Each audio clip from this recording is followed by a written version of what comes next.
everyone. My name is Erica T. Patterson, and I'm the Senior Director of the Climate Campaign at Pacific Environment. And I'm really pleased to welcome everyone to our panel discussion today called Local Connections, Global Impact, Cleaning and Greening the Shipping Industry. Today, we'll be focusing on Pacific Environment's efforts to clean up the shipping industry and protect portside communities across the Pacific Rim, as well as share some ways that all of you can get involved to support our work. Before we get started, though, one housekeeping item for our audience is if you have any questions for our speakers throughout, you are more than welcome to drop those into the chat, and we will do our best to address them all at the end of the discussion. In the meantime, I would love if all of our viewers could add where you're watching from in the chat. I am personally joining from Los Angeles, California today.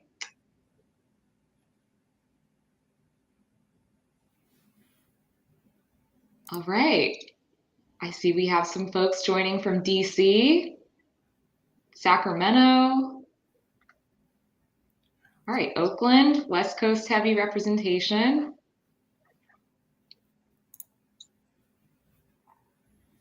Nice, Anchorage, Alaska. Oh, Cleveland, Ohio. All right. Oh, Fresno, California. Ooh, New York City. All right, Sedona, Arizona. We are covering the map. It's so great to see all this geographic representation in the room today. San Diego, Virginia Beach. Nice. Avon Lake, near Cleveland, Ohio. All right. Well, it looks like we are approaching a critical mass, so I think we can go ahead and kick things off. Once again, welcome to all of our viewers. Thank you again for joining this conversation today. I'm really honored to be joined by my 4 brilliant colleagues from PE's climate team who oversee our Ports for People and Ship at Zero campaigns, as well as our state, local, and federal policy campaigns. And for those of you who are new to Pacific Environment, we are a global NGO that got its start in 1987, working with local communities across the Pacific Rim to fight pollution and climate change while protecting our marine and Arctic ecosystems. Our climate program deploys a multi-pronged approach to tip the global shipping industry off of fossil fuels. And so in practice, this means that we push progressive port authorities and their regulators to both set and accelerate conditions for a zero-emission shipping future. You'll also hear about how we are mobilizing cargo customers to commit to zero-emission shipping in their supply chains to show that the industry is also ready for this transition. And these local and state actions, coupled with industry action, generate momentum for greater ambition and stronger standards at the federal and international stage. Our corporate and policy advocacy strategies truly work in parallel to drive change and reinforce each other.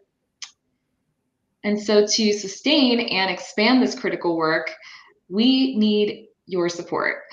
Please consider donating today. The link should be on your screen and in the chat. And truly, every contribution helps us continue protecting communities and the planet from ship pollution. Now, before we dive into today's discussion, I am so thrilled to get to welcome my esteemed colleagues to introduce themselves. And I'm going to hand it over to Fern to get us started. Yeah. Hi, everyone. My name is Fern, and I'm the Climate Campaign Director for Ports, and I lead our place-based campaigning at major ports in the US. My team and I work alongside environmental justice communities to put pressure on ports and the shipping industry to really accelerate their transition to zero emission. And I'll pass the mic over to my colleague, Jonathan. Yeah, thank you so much, Fern. Greetings, everyone. My name is Jonathan, and I'm the climate campaign manager for our corporate bucket of work. I help to lead our work that's going to help advance the decarbonization of maritime shipping while also pushing companies to be leaders on investment in zero emission shipping technologies. And excited to be with you, everyone, today. And I'll pass it on to Antonio. Yeah, thanks, Jonathan and Erica. Great to be here. My name is Antonio Santos. I am the Federal Climate Policy Director at Pacific Environment, based here in Washington, D.C. In my role, I work on PE's clean shipping advocacy efforts with the administration, federal agencies, and in Congress, as well as at the international level with the International Maritime Organization. I'll pass it over to my colleague, Teresa. Thanks, Antonio. Hi, everyone. My name is Teresa Bowie. I'm the Climate Policy Director. I've been with Pacific Environment for about 3 years and calling in from Sacramento, California. I work on our regulatory and legislative affairs, mostly focusing on state level work such as California, Washington, Oregon, and New York. Pleasure to be here today with you all. Thanks, Teresa, and thank you all so much. I'm super excited for our viewers to hear more about our work from each of you today. And Jonathan, let's start with you. The Ship It Zero campaign is central to our efforts to decarbonize the maritime sector.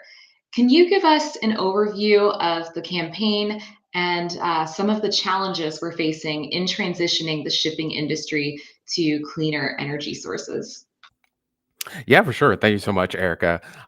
As we kind of already alluded today, we're leading our effort on maritime shipping decarbonization campaign. And as we're going to talk a little bit more, and really excited for my colleagues to chime in as well for their pieces, decarbonization, especially in the maritime sector, is something that impacts all of our lives. I know it's not, talking about shipping decarbonization isn't necessarily, we're thinking about the holiday coming up, a Thanksgiving conversation. But again, whether we're talking about the smartphones in our pockets, the refrigerators where we keep our food, maritime shipping and the pollution that companies are causing takes a huge toll on the health of our communities. As it stands, the EPA estimates approximately 39 million people live near ports in the US, and millions more who are impacted by the transportation of those goods from the ports to the stores that we actually shop at. And again, this is including whether you're engaged in online shopping or whether you're going to a brick and mortar. The pollution that the companies are causing has a very real impact. And really, our communities are facing that direct impact of shipping pollution. Whether we're talking about the increased frequency of climate fuel disasters, again, we've seen the heightened increase of hurricanes, wildfires, other things that we've seen constantly in the news.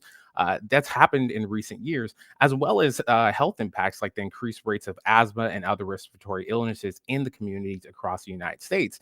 And I think it goes without saying that the data shows us very clearly that these are communities who are portside and fence line communities who are primarily communities of color. And these are the people who are on the front lines of climate disaster. And the fact is, we need maritime shipping to rapidly decarbonize in order to see any kind of reverse in these impacts. Absolutely, Jonathan. And those are all really massive threats to public health and the climate. Can you tell us more about how Pacific Environment is addressing these issues, especially how we're motivating companies to do their part to clean up the shipping industry? And maybe a preview of what some of the key demands Ship It Zero is making of companies. Yeah, absolutely, Erica. And Erica knows I could talk about this ad nauseum in our one-on-one calls. I talk about this all the time. But again, that's where the Ship It Zero corporate campaign comes in. We're actively engaging major companies that can significantly influence shipping decarbonization. We know if there are companies with the resources and influences who can start to make the change and make those key investments in zero emission technologies, that many of the companies that we're engaging with, again, whether we're talking about Walmart or we're talking about Amazon, Home Depot, as well as even shipping carriers that may not be household names. When we think about a Maersk, when we think about a Hapag-Lloyd, these are companies with the resources and influence to be able to make those key investments in zero technologies that can have a domino effect on the industry and actually help reduce emissions and that pollution it's causing.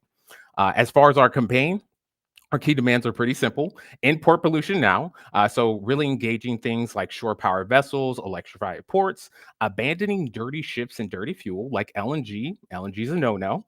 And putting zero at the helm by publicly committing zero emission shipping by 2030 with clear action steps to get there. Again, gone is the time of just being able to say we're signing on to a commitment to do something with a faraway goal. We really need these companies to take very clear, actionable steps that are going to be able to stave off some of the effects that we're seeing in the short to midterm, but ultimately in the long term, get us to a zero emission future. Now, at first glance, maybe that sounds a little scary. Maybe that sounds a little naive and overly ambitious. But we really need companies to really step up in this way to avert the intense climate disasters that we're seeing and the frequency of which we're seeing. Whether we're looking at some of our past campaigns, folks who have been following our journey may be familiar with our work around Target, or even some of our current work around Amazon, where we've had the Prime Polluter Report.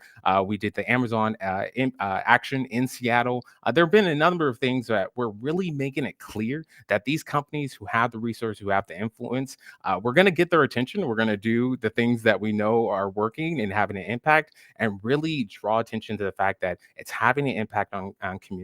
You need to reduce the pollution and use that resource, the level of resources and influence you have for good instead of not so good. The truth is, we're going to be taking more than a couple companies to actually make this project. So again, we've done work around Target, done work around Amazon. We're currently actively engaging Home Depot, IKEA, a lot of household names that a lot of you all are approaching. But again, it's going to take more than just a handful of companies to actually do the change. We need the industry to shift. And that's where you all come in. As we're advancing our campaign strategies, we continue to put pressure on the companies. We continue to engage people like you who are supporting us and allow us to be bold and ambitious. Again, especially in the climate, the political climate that we're in, the dangers that we're seeing with the impacts of climate chaos, we need more people power and more folks who are joining in with us to push these companies to be better and do better. We know it's possible. We've already started to see the kind of cracks in the scaling of the wall, and knowing that these companies have the capacity to do better, and we just need more of them to do that. And as you all support our work, we're able to continue to push and do greater and bigger and bolder things that are actually going to allow us to have impact. And I know I get long-winded, but I'll just close here by saying that, for the health of our planet and our communities on the front line of maritime pollution, PE, we really truly believe PE is uniquely and ambitiously positioned to pursue this fight. With your support, we know that whether we're talking about research, whether we're talking about direct action, whether we're talking about the data that we're producing, we know the work that we're doing, especially in my work with the corporate campaigning, is really helping to push and advance the zero emission solutions that we need, that we truly need, and that we know will help our communities. Couldn't agree more, Jonathan. Thank you so much. It's really true that our supporters are part of the magic in our formula for winning these important gains with company action, and catalyzing industry action to demand zero emission technology from both major retailers and shipping carriers would significantly accelerate this transition. So thank you for all your work to get these companies to step up to the plate, and thanks to our Ship It Zero supporters for contributing to that momentum. Fern, so I'm going to turn to you next. Pacific Environment's Ports for People campaign focuses on reducing the harmful impact of ship pollution on port communities. What progress would you say we've made in transitioning ports to zero emission alternatives? Yeah, thanks, Erica, and thanks, Jonathan. Actually, I just want to say a little more about some of the sort of health impacts that our communities who are portside, still really experience today. And as Jonathan mentioned, the EPA, the Environmental Protection Agency, estimates that over 39 million people live near ports. And unfortunately, these are communities that are primarily people of color and low-income residents who have really faced, decades of health impacts from shipping pollution. I'll just give you an example. In Los Angeles and Long Beach, ships emit about 20 tons of smog-forming pollution each day. And this is like adding about 6 million cars a day in the LA and Long Beach area. And all of this pollution is really worsening the health of nearby communities like West Long Beach, where we see that childhood asthma rates are higher and life expectancy is 8 years shorter in West Long Beach community compared to the county average. And to take it out to like kind of globally, maritime emissions cause over 260,000 premature deaths each year, as well as 6 million cases of, again, childhood asthma. So, really, when we think about ship pollutions, it really has enormous impacts on people's health. Wow, Fern, those are all truly devastating numbers. And yeah, but I mean, at the same time, I know that we have made some headway towards cleaning up ports and cutting shipping pollution. Could you share a bit about the positive changes we've seen so far and maybe some of the challenges that still lie ahead for portside communities? Yeah. On a positive note, I think we have made significant progress, Erica.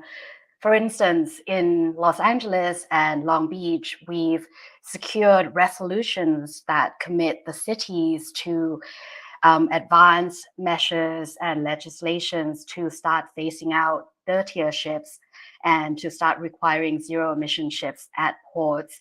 So, to refer back to what Jonathan has been doing to push companies to do what they can to phase out dirtier ships and to adopt zero emissions. We're mirroring that on the city side to really work with local governments and ports themselves to really kind of mandate these changes.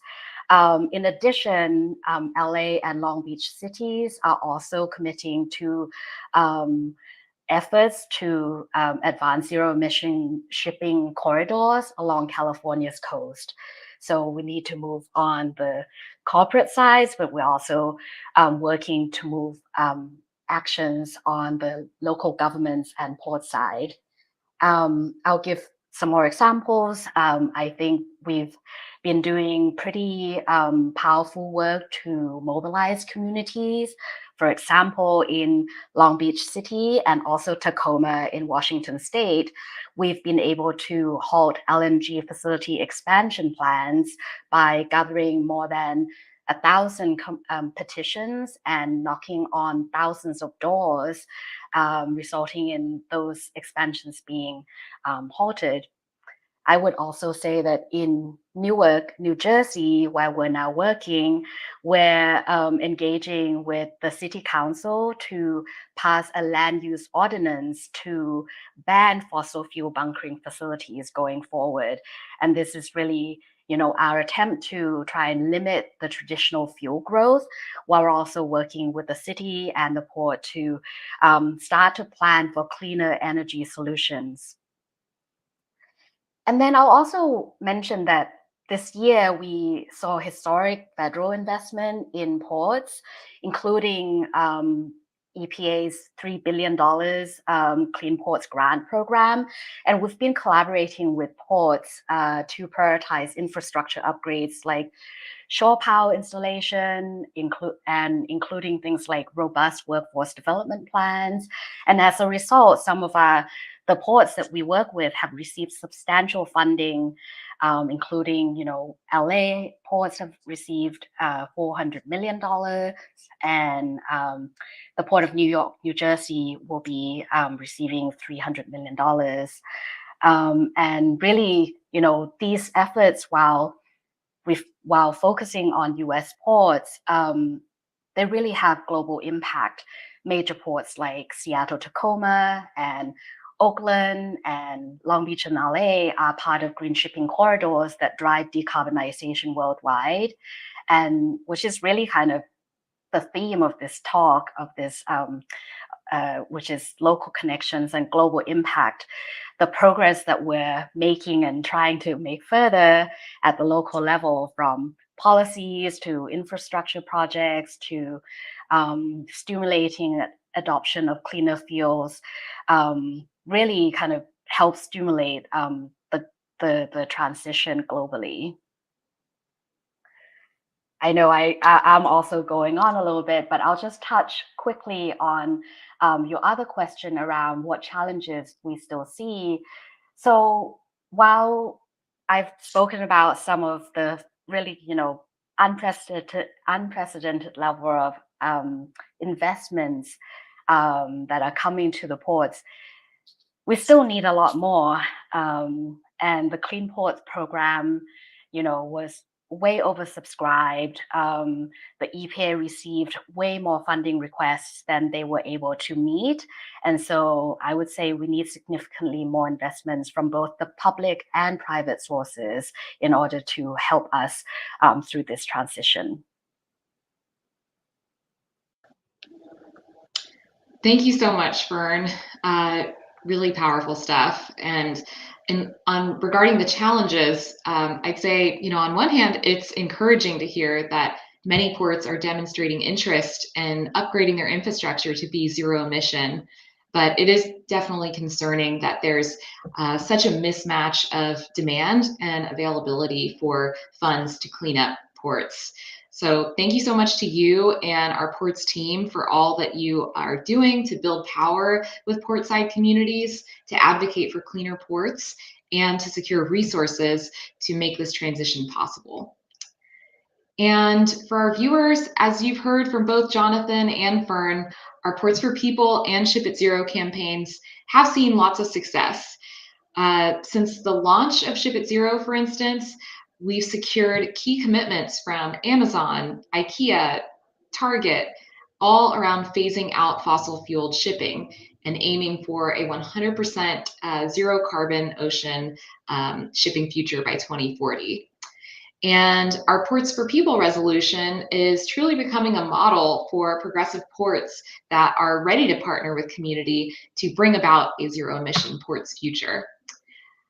But while we are making great strides at the corporate and port levels, we definitely can't do this work alone. That is another part of the theme of today's conversation. Your support is so crucial to helping us sustain this momentum, especially with the political shifts that we're seeing. So please consider donating to Pacific Environment right now. Every bit helps, and your donations are tax-free. You should see the link again in the screen in the chat section. And big thank you to everyone who's donated so far, and to everyone who's been sending in questions. We'll definitely try to make some time for those at the end. And shifting gears a bit, I want to turn to our next speaker, Antonio. We know that the political landscape is a major factor in our policy advocacy. And the election results from earlier this month absolutely impact what clean shipping legislation we can pass to protect portside communities, especially at the federal level. And during his first term, President-elect Donald Trump reversed over 100 environmental regulations, withdrew the US from the Paris Agreement, gutted environmental agencies, and promoted climate denialism in his administration. In a sign of what we can expect from the next administration, Trump has announced his new EPA administrator, Lee Zeldin, a former member of Congress, who only has a mere 14% rating on the League of Conservation Voters environmental scorecard. Antonio, you have been leading our federal advocacy on shipping, including supporting the Biden administration on ways that the US can drastically reduce ship pollution. Could you maybe give us a brief update on where those efforts are at now? Yeah, thanks, Erica. Pacific Environment and our allies have been working on multiple pathways at the federal level to accelerate action to reduce both greenhouse gas and air pollutant emissions from ships. Our overall strategy is that technology forcing policies, as well as public funding mechanisms are needed to fully transition the industry away from fossil fuels to cleaner solutions.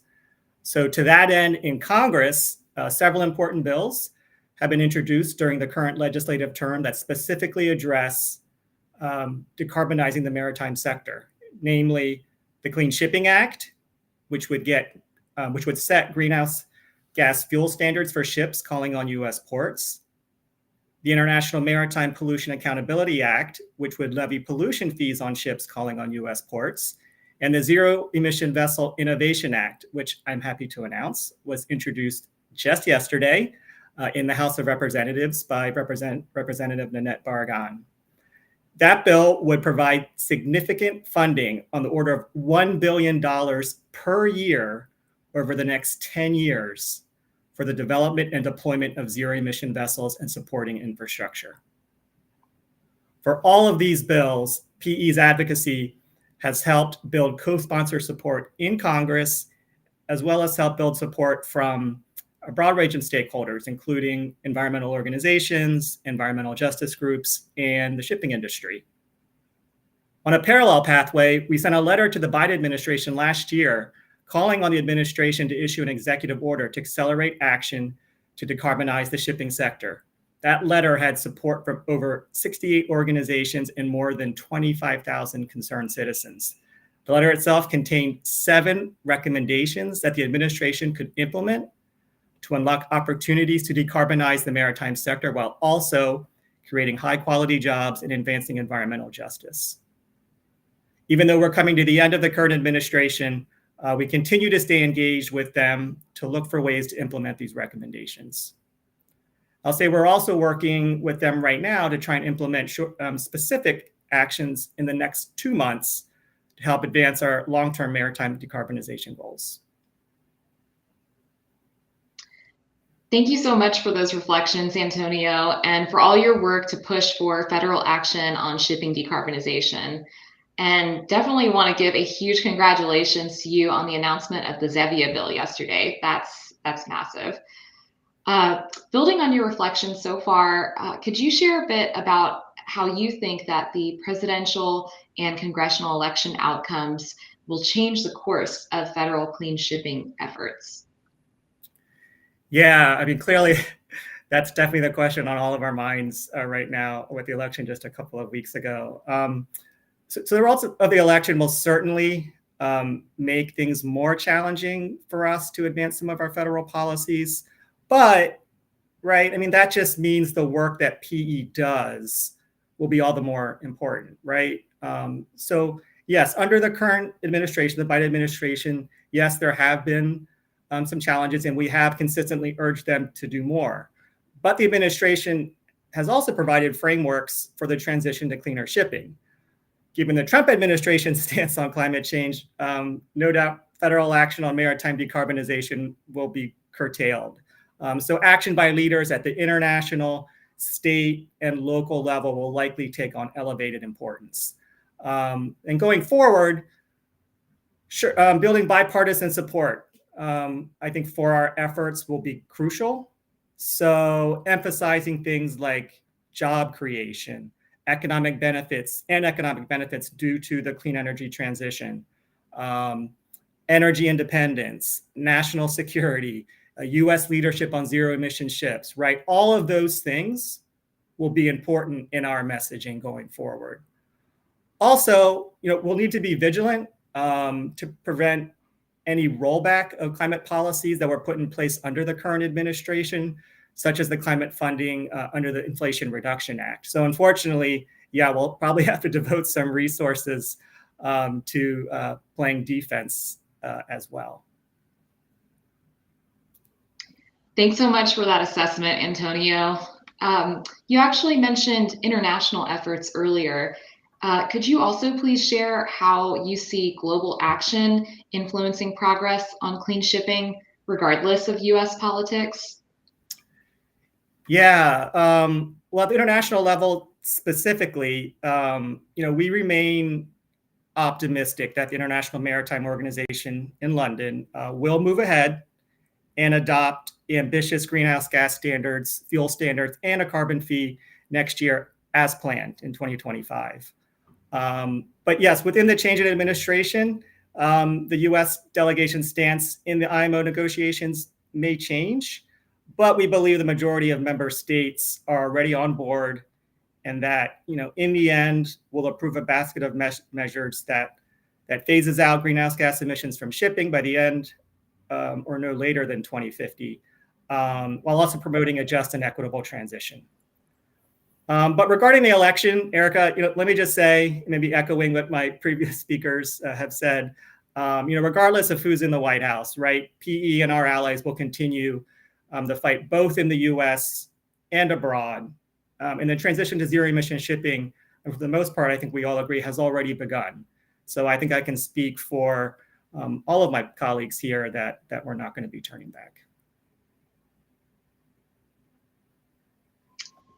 Thanks again, Antonio. Appreciate those reflections. And yeah, while we may need to pivot our federal advocacy more towards a defense approach like you were outlining, we all know that Pacific Environment's federal advocacy is not our only approach. We've also invested time and effort into pursuing state-level legislation and action in first mover states like California and Washington. Teresa, California has long been recognized as a leader in environmental policy. Could you discuss any recent state-level legislative achievements or regulations that are bringing us closer to a zero-emission shipping future? Sure, Erica.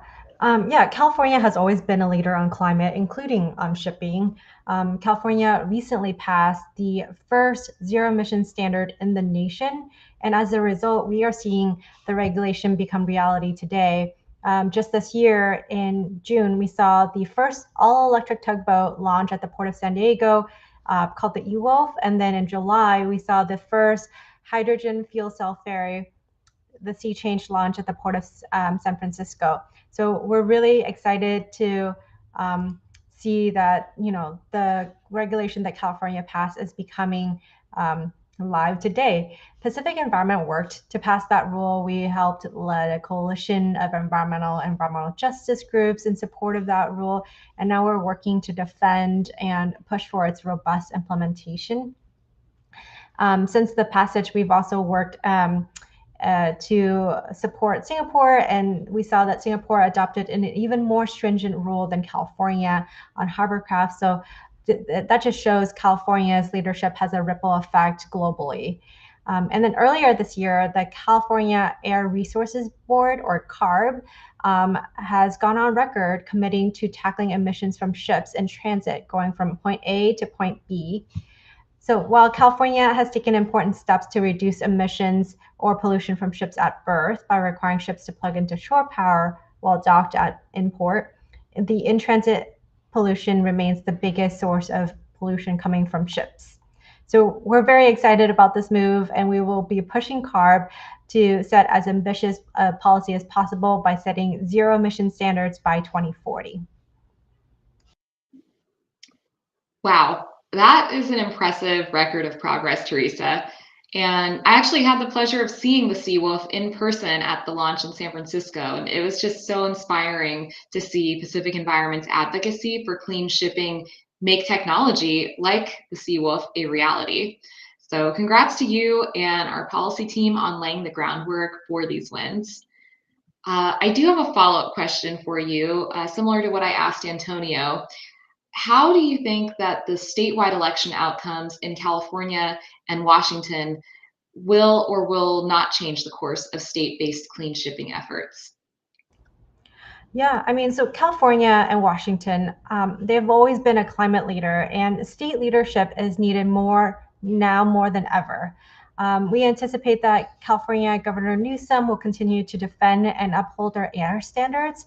And then we know that Attorney General Bob Ferguson has been a great champion countering Trump's policy when he was the Washington Attorney General, and we anticipate that he will continue to do so as the new governor of Washington. In California, as I mentioned earlier, we have this opportunity to tackle ships going in transit. And then in Washington, just this election, Washington residents voted to protect the Climate Commitments Act, which with the defeat of I-2017, Washington voters have voiced their support for clean air and affordable fossil fuel-free energy. And so the state, Washington state, should use this momentum to continue leading the charge. We are pushing for the state to adopt a mandatory shore power policy, which would require ships to plug into shore power when they're idling at berth. And this policy has been shown to be immensely effective at reducing import pollution for both the port communities as well as port workers. Thank you, Teresa. It's really great to hear about that growing support and momentum for shore power in Washington State. I did just want to let folks know that we had a little bit of technical difficulty with our feed a few moments ago, but we should be back and live now.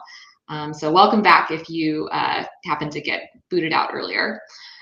And before we open it up for questions from our viewers, I'd like to once again thank Fern, Jonathan, Antonio, and Teresa for all their insights today, and of course, all of their incredible work. It is truly a great reminder of the impact that Pacific Environment is making on cleaning ports and cleaning up the shipping industry overall. This is an industry that is often overlooked in the climate movement, and that's even in spite of the fact that shipping pollution accounts for nearly 3% of global climate emissions. This underscores why it's so important for our viewers to donate and support our work today. We cannot do this work alone, as you heard from all of our speakers today. And so if you haven't done so yet, the links are back in the chat again for you to donate. So please join us in this fight to end the era of fossil fuels in shipping by giving what you can. Thank you so much. And as I mentioned earlier, if you have a question for our panelists, please drop them into the comment box below.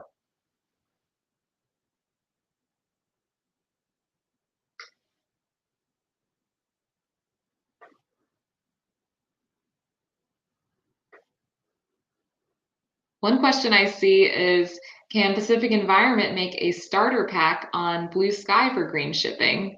Is anyone feeling especially primed to jump in for that question?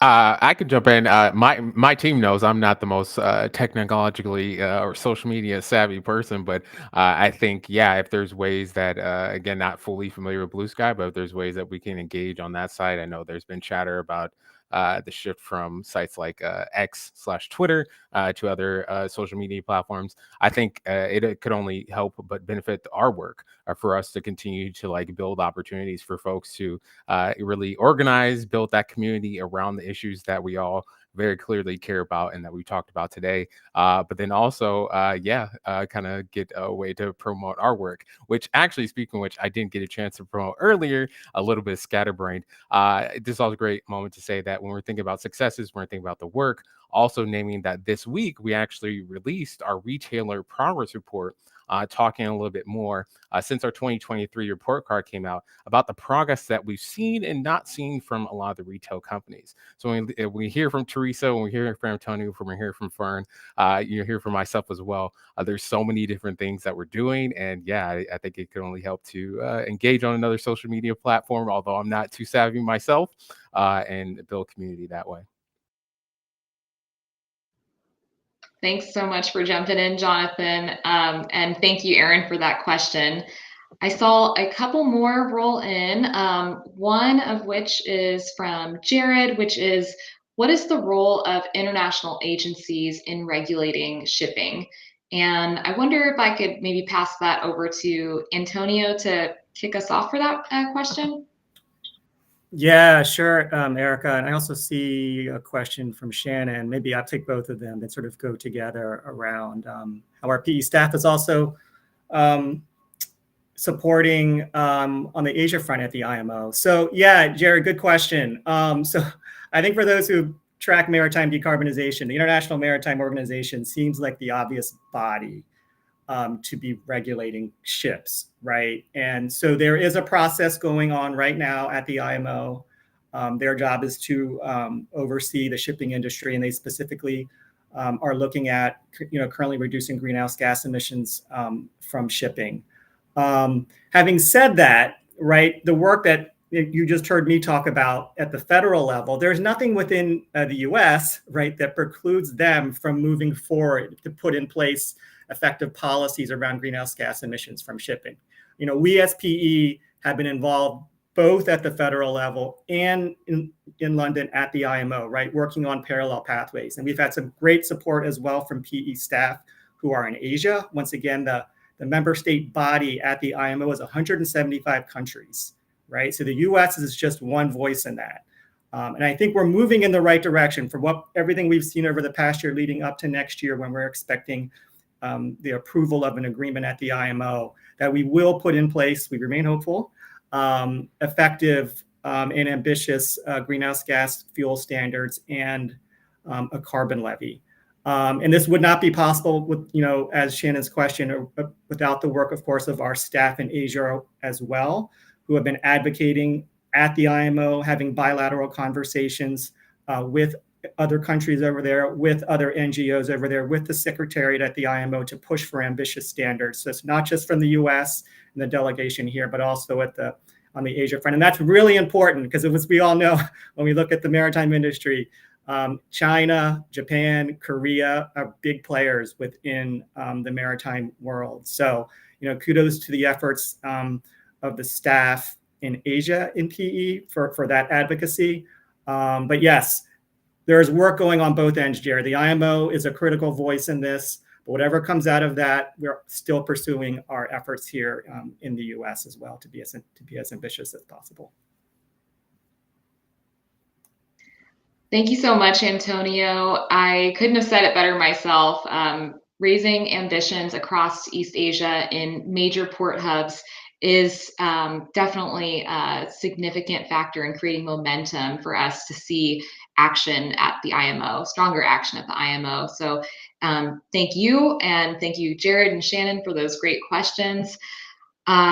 With only a couple minutes remaining, I think we're going to have to close Q&A for now, but I do want to say thank you again to all of our viewers and to our panelists. All of us at Pacific Environment know our work would not be possible without the support of donors and advocates like you. And we still need your support. So please take a moment to click on the links and donate 10, 20, 50, or $100, whatever feels manageable for you. We're grateful for anything. Thank you so much. And